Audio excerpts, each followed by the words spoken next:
जैसे गर्भधारण होगा तो गर्भधारण के बाद में जैसे गर्भधारण हुआ, गर्भधारण को बोलते हैं इंग्लिश में बोलते हैं गेस्टेशन। क्या होगा भाई? गेस्टेशन। और गेस्टेशन के बाद में जो है फिर यहाँ पर जो है आपका पार्चुरेशन, पार्चुरेशन या फिर प्रसव। बाद में जैसा 9 मंथ तक ये बच्चा यहाँ पर पलेगा, ठीक है ना, एक तरीके से 9 मंथ तक। देन उसके बाद में क्या होगा यहाँ पर प्रसव होगा। प्रसव का मतलब बेसिकली एक तरीके से आप कह सकते हैं पार्चुरेशन यानी कि डिलीवरी का टाइम आ जाएगा। पार्चुरेशन यानी कि बच्चा बाहर आ जाएगा, ठीक है, दुनिया में आ जाएगा, न्यू बॉर्न बेबी, ठीक है। अब सबसे पहले यहाँ पर हमने थोड़ा बहुत जो है इसके बारे में पढ़ लिया है कि ये क्या होता है। अब मेल रिप्रोडक्टिव सिस्टम को थोड़ा डिटेल में पढ़ते हैं। जो मेल रिप्रोडक्टिव सिस्टम है तो हमने इसका एक चार्ट देख लिया है, ठीक है ना, कि ये क्या है क्या नहीं। अब इसको थोड़ा डिटेल में देखते हैं। डिटेल में देखने के लिए हेडिंग डाल देंगे male reproductive system, male reproductive system, या फिर इसको मेल रिप्रोडक्टिव सिस्टम को क्या भी बोलते हैं, इसको बोलते हैं पुरुष जनन तंत्र। क्या बोलते हैं? पुरुष जनन तंत्र, ठीक है, थोड़ा ध्यान समझेंगे। पुरुष जनन तंत्र होता क्या है? मेल रिप्रोडक्टिव सिस्टम या पुरुष जनन तंत्र। इसमें सबसे पहले मुख्य अंग की बात करें हम तो मुख्य अंग क्या है, ठीक है, मुख्य अंग पुरुष जनन तंत्र का भी मैंने आपको डायग्राम दिखाया था। तो मुख्य अंग जो है इसमें मेन ऑर्गन, अगर हम बात करें तो मेन ऑर्गन क्या बताया था आपको? वर्षण या टेस्टिस, वर्षण या फिर क्या बोलते हैं इनको? टेस्टिस। ये मुख्य ऑर्गन है, ठीक है। ये क्या है भाई? आपके मुख्य ऑर्गन, वर्षण या टेस्टिस। अब ये होते कहाँ हैं? तो ये पहली बात तो आपको थोड़ा सा ये बताना चाहिए कि कितने ही संख्या में होते हैं। तो वर्षण जो है एक जोड़ी होते हैं, ठीक है ना, 1 पेयर, एक जोड़ी होते हैं। उसके अलावा ये बॉडी के बाहर होते हैं। कहाँ होते हैं? बॉडी के बाहर होते हैं, अंडकोश के अंदर, ठीक है, अंडकोश में होते हैं, बॉडी के बाहर, जिसे बोलते हैं स्क्रोटम, इंग्लिश में स्क्रोटम में होता है, ठीक है, स्क्रोटम में सिर होता है। स्क्रोटम में ही क्यों होते हैं? ये शरीर से बाहर क्यों होते हैं? तो बिकॉज इनका जो तापमान है वो शरीर के तापमान से कम होता है। इनको शरीर के ताप से 2 से लगा के 2.5 डिग्री सेल्सियस कम ताप चाहिए, इनका ताप कम होना चाहिए, तभी जाके जो है इनसे इनका कार्य फंक्शन जो है वो पूर्ण हो पाता है। अदरवाइज ये अपना कार्य नहीं करते। और इनका कार्य क्या होता है? इनका फंक्शन क्या है भाई?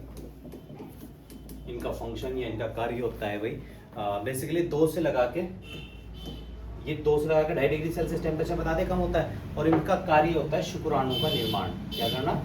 शुक्राणु का निर्माण, जिसे मैंने स्पर्मेटोजेनेसिस बोला था। क्या बोला था? Spermatogenesis, sperm formation. तो स्पर्म बनना शुरू कर देंगे, स्पर्म फॉर्मेशन, ठीक है, स्पर्म का निर्माण होना शुरू हो जाएगा, ठीक है। और साथ में जो है जो हमारे टेस्टिस होते हैं, इनसे एक हार्मोन रिलीज होता है। उस हार्मोन का क्या नाम होता है? उस हार्मोन को बोलते हैं टेस्टोस्टेरोन। कौन सा हार्मोन रिलीज होता है? तो टेस्टिस से एक कार्य तो ये हो गया इसका, दूसरे से एक हार्मोन निकलता है भाई, और उस हार्मोन का आप नाम याद रखिएगा, इंग्लिश में भी उसका यही नाम है, टेस्टोस्टेरोन। क्या नाम है? टेस्टोस्टेरोन। बेसिकली यही टेस्टोस्टेरोन हार्मोन है जिससे मेल एक तरीके से जो है मेल बना है, ठीक है ना। जैसे दाढ़ी मूंछ का आना, आवाज भारी होना, कंधे चौड़े हो जाना, ठीक है ना। तो जो मेल के अंदर जो एक मेल का गुण आता है वो बेसिकली टेस्टोस्टेरोन की वजह से ही आता है, ठीक है। उसके बाद में जो है यहाँ पर अगला मेल के अंदर ही चले तो मुख्य अंग तो ये हो गया। मुख्य के बाद में सारे जो अंग आएंगे वो सहायक अंग है। कौन सा अंग है? सहायक अंग। नंबर 2 सहायक अंग।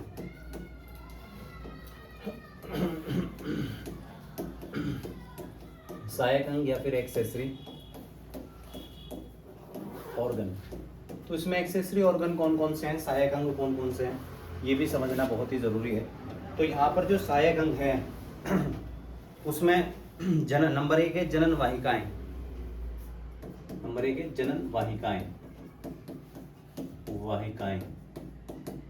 जनन वाहिकाएं जो होती हैं इनको रिप्रोडक्टिव डक्ट्स कहा जाता है इंग्लिश में, रिप्रोडक्टिव डक्ट्स। अब ये कौन कौन सी होती है, क्या होती है, ये भी थोड़ा सा जो है समझेंगे। थोड़ा फास्ट देखने के लिए स्लो कर लेते हैं फोन।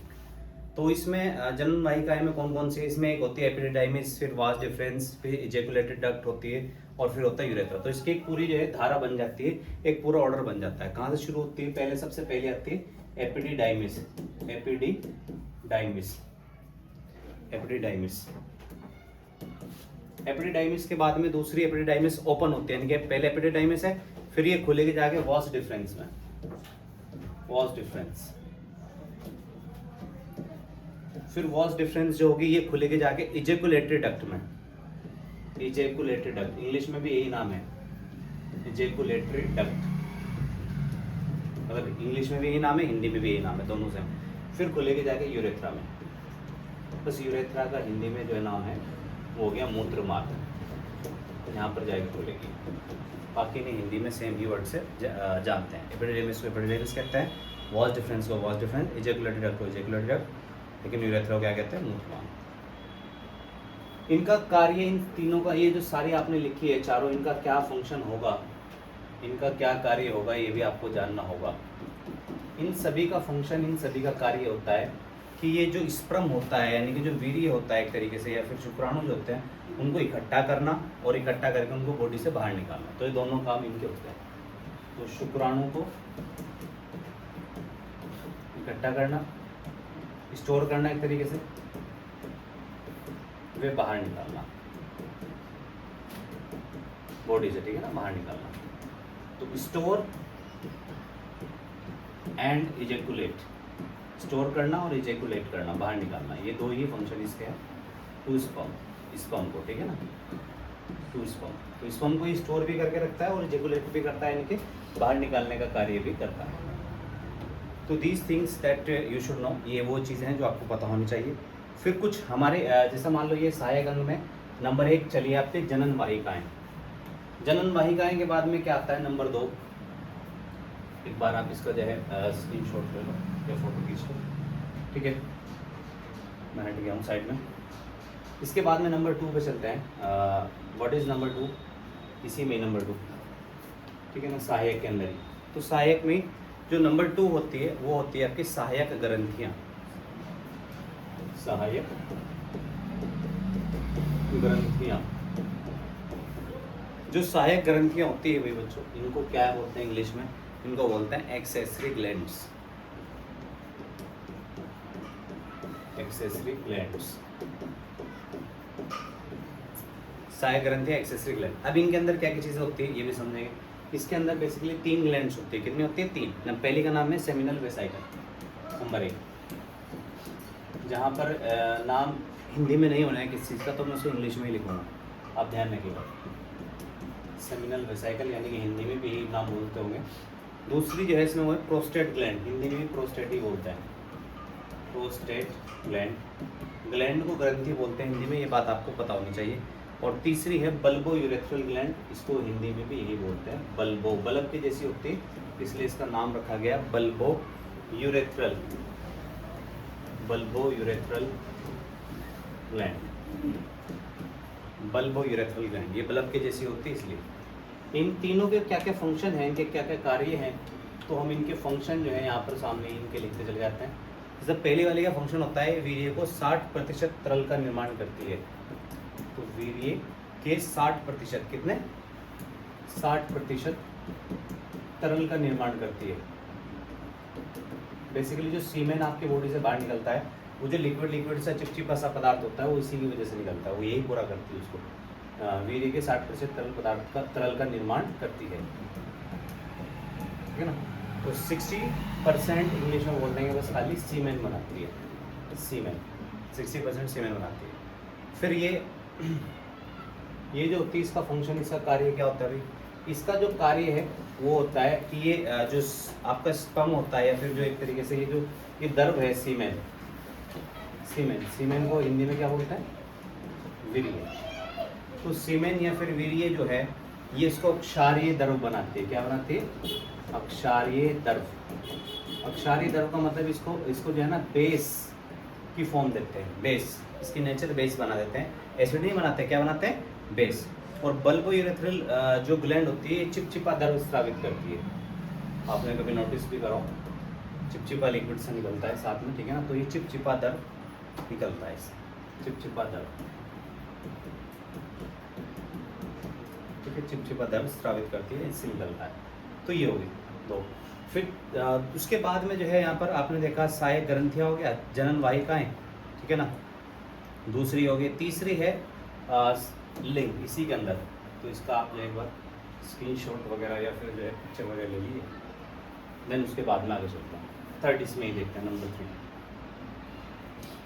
तो तीसरा पॉइंट जो इसके अंदर आएगा भाई आपका, वो किस चीज़ का है, नंबर 3। तो नंबर 3 इसके अंदर है लिंग। लिंग इसे इंग्लिश में क्या बोलते हैं, पेनिस।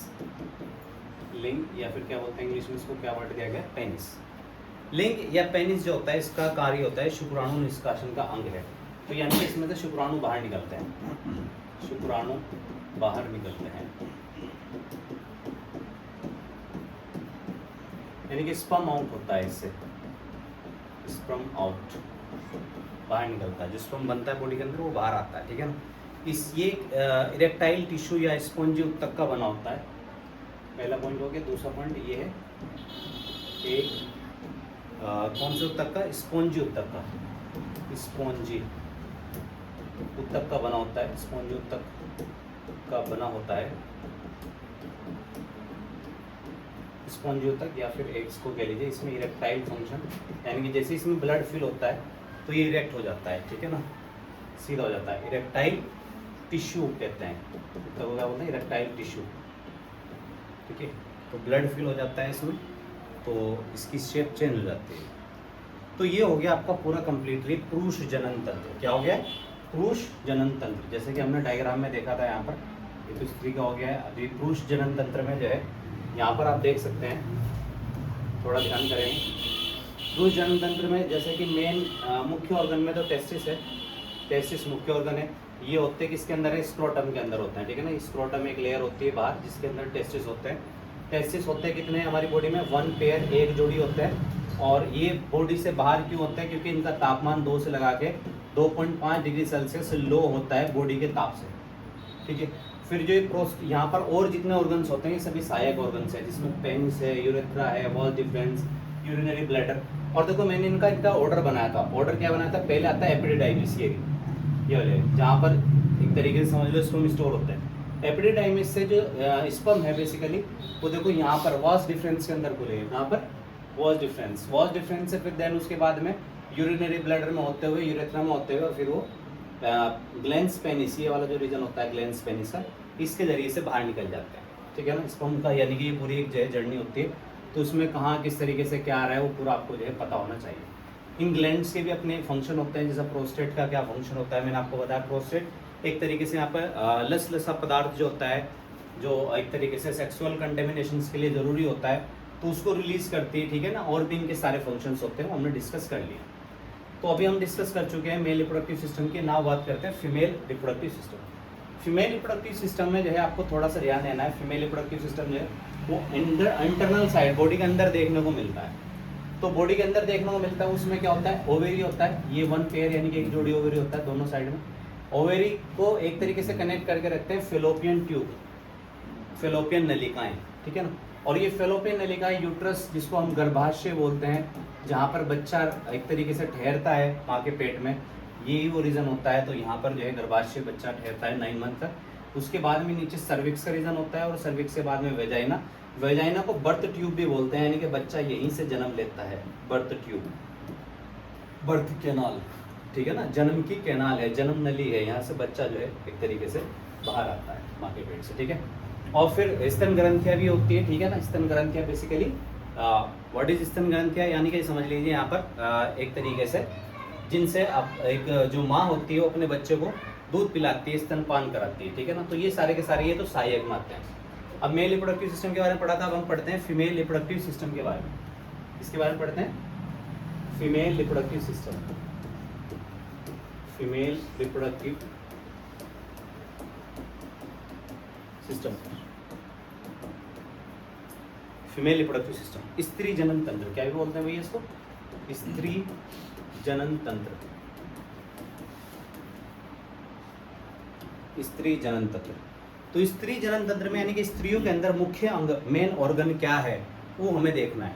तो इनमें एक तो नंबर 1 पहला मुख्य अंग होता है, मुख्य अंग जिसे हमने अभी तक के क्या बोला है, मेन ऑर्गन। तो स्त्रियों में जो मेन ऑर्गन होता है वो आपको बताने की भी जरूरत नहीं रही है, आपके याद हो गया होगा, ओवेरी होता है। क्या होता है? ओवेरीज। दो होते हैं ना, तो ओवेरीज लगा देंगे। ओवेरीज संख्या में कितने होते हैं? दो। तो 2 होते हैं, ठीक है ना, संख्या में। देन उसके बाद में जो है यहाँ पर आगे क्या देखना है आपको, 2 ओवेरीज हो गए, ठीक है ना। होते कहाँ हैं, स्थित कहाँ होते हैं, स्थित कहाँ होते हैं, यानी कि लोकेशन क्या है, व्हाट इज लोकेशन?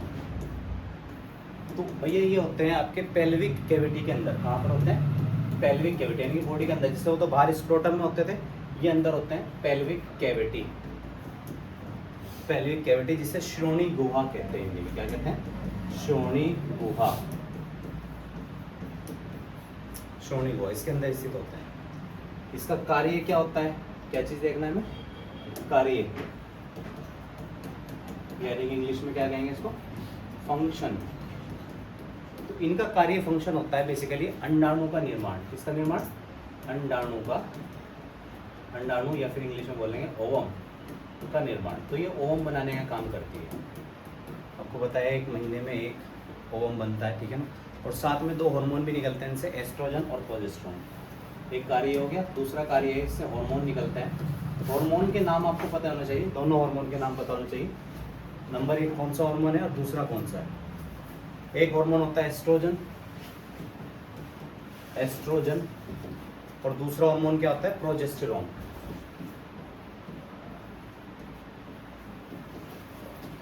तो 2 हार्मोन निकलते हैं, इंग्लिश हिंदी दोनों में नाम यही सेम है।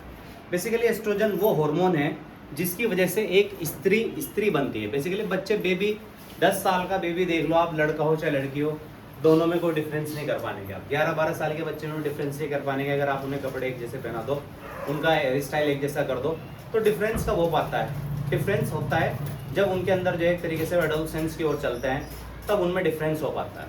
तब उनमें क्या हो पाता है?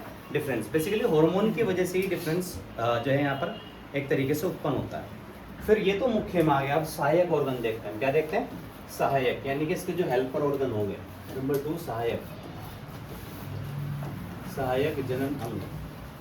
बेटा सहायक जनन अंग में कौन कौन से हैं जिन्हें एक्सेसरी, बेसिकली हम क्या कह देंगे इनको? एक्सेसरी ऑर्गन बोल देंगे। क्या बोल देंगे? एक्सेसरी, सहायक या फिर एक्सेसरी, एक्सेसरी ऑर्गन। सो एक्सेसरी ऑर्गन में जो है कौन कौन से ऑर्गन्स हैं यहाँ पर? जैसे नंबर 1 है फेलोपियन नलिकाएं। पहला कौन सा है? फेलोपियन नलिकाएं, ठीक है, फेलोपियन नलिकाएं। जैसा मैंने अभी डायग्राम में आपको दिखाया था, फेलोपियन नलिकाएं, ये फेलोपियन नलिकाएं होती है, इधर भी और इधर भी दोनों साइड में होती है, ठीक है ना। तो ये फेलोपियन नलिकाएं होती है या फेलोपियन ट्यूब्स। फेलोपियन ट्यूब्स क्या फंक्शन होता है अभी बात करेंगे। तो फेलोपियन नलिकाएं हो गई, ठीक है। फिर उसके बाद में गर्भाशय, नंबर 2 गर्भाशय, यूट्रस या फिर वूम भी बोलते हैं इसको, ठीक है। और नंबर 3